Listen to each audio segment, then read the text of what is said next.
You are an overachiever. You did great at school, you have a ton of work experience, achievements, and all the right industry skills. But when you apply for those A-list companies like Google, Tesla, and others, you just can't seem to score an interview. And no, it's not because you're not just good enough. Chances are, it's your resume that's holding you back.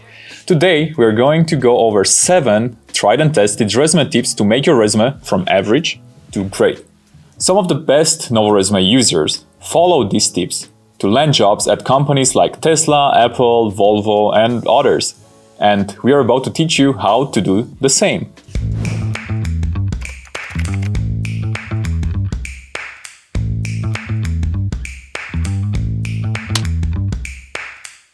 Career advice by Novo Resume. Let's start with tip number 1. Personalize the job title in your resume.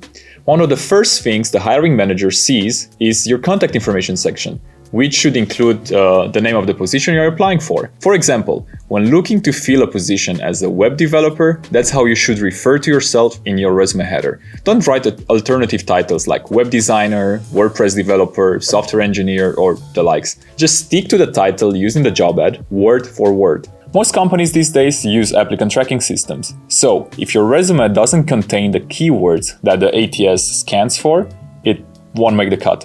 Even if the company you're applying for does not use applicant tracking system, having the correct title makes sure that the HR manager reviewing your resume sees that you're the right candidate right off the bat, without having to go through your resume in detail. And yes, you should do the same thing if you don't have any experience for that particular role, or if you're just switching careers. Just add aspiring to the job title and you're good to go. So, aspiring web developer instead of just web developer.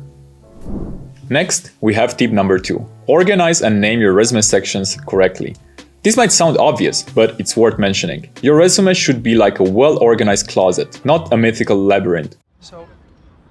Help!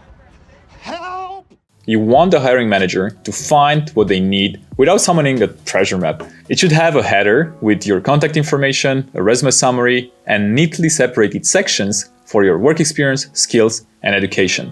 A hiring manager should be able to find what they're looking for at a glance. They're not impressed by creative sections titles, and neither are the applicant tracking systems that most companies use. The ATS tends to scan for work experience, not the road so far or career progression. So getting too creative here won't do you any favors. And while we are on this topic, next is tip number 3. Tailor your resume to the job ad. After all, the hiring manager isn't looking for any candidate, they're looking for a candidate who meets the criteria for their position.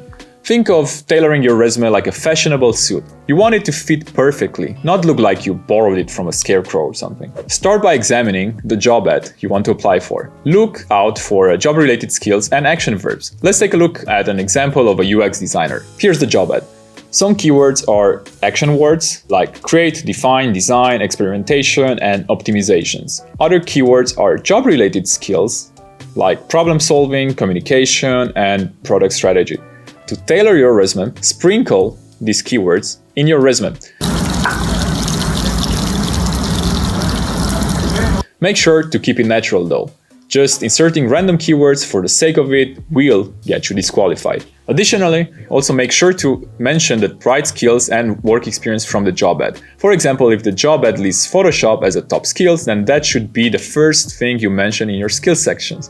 The same goes for work experience. If the job ad is specifically looking for someone that is experienced in managing an ad budget of over $20,000 per month, then that should go right at the top of your work experience section, as long as you have the experience, of course.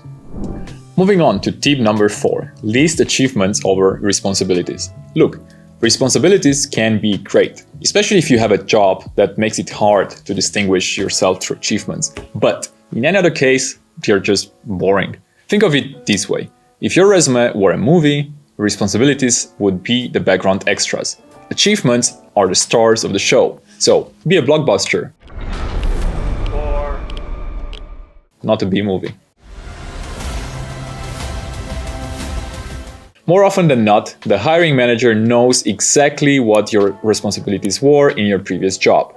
You have a much better chance of impressing them by focusing on what you achieved instead. For example, Instead of saying answered inquiries for customers of company X, say improved customer satisfaction rate by X% by doing Z at company Y.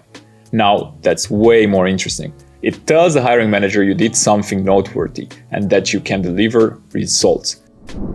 And this brings us to how you can make those achievements really pop. Use tip number 5. Quantify everything you can. And I admit, this is a personal favorite of mine. And that's because it really works. Over 34% of hiring managers will overlook your application if they don't see any measurable achievements. So apply this formula. Accomplished X as measured by Z by doing Y.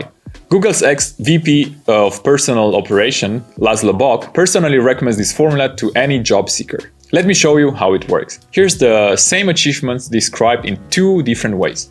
Increased customer satisfaction. This is something that anyone can claim and doesn't really prove anything. You want to show the hiring manager exactly how you achieved it. So, to make it more believable, you can say decreased customer turnover by 25% in 3 months by redesigning the web page UX. Now, that looks way more impressive. Quantifying your achievements is like adding extra cheese to a pizza, and it makes it more delicious and memorable. Who can resist a pizza with 25% more cheese? Moving on to tip number 6. Cut the fluff. This is something a lot of students and new job seekers need to hear. Don't rely on buzzwords. Adding cliché phrases like team player or critical thinker to your resume doesn't really say anything. And also, they don't sound as impressive as you might think either. So, avoiding cliches in your resume is like avoiding traffic during rush hour. It takes some skills and creativity, but it's worth the smooth ride.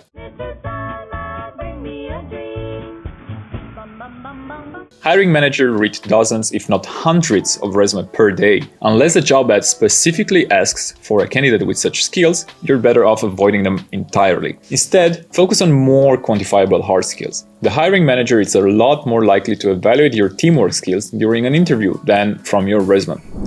Now, it's time for tip number 7 and our final tip. And that's back up your claims. Your resume is going to have a skills section where you highlight your biggest strengths. But a common mistake candidates make is just list the skills. You should always elaborate, otherwise it's just fluff. Fairy dust. It doesn't exist. It's never landed. It is no matter. It's not. Prove that you have the skills needed for the job. For example, if your resume says you have leadership skills, you should include experiences that backs up your claim. Here's an example of a work experience section that highlights the candidate's leadership skills.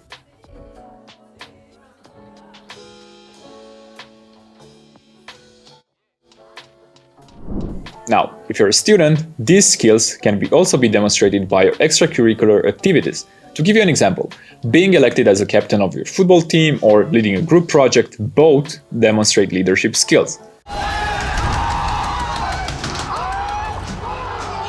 And those are our 7 resume tips to get you hired at your favorite company.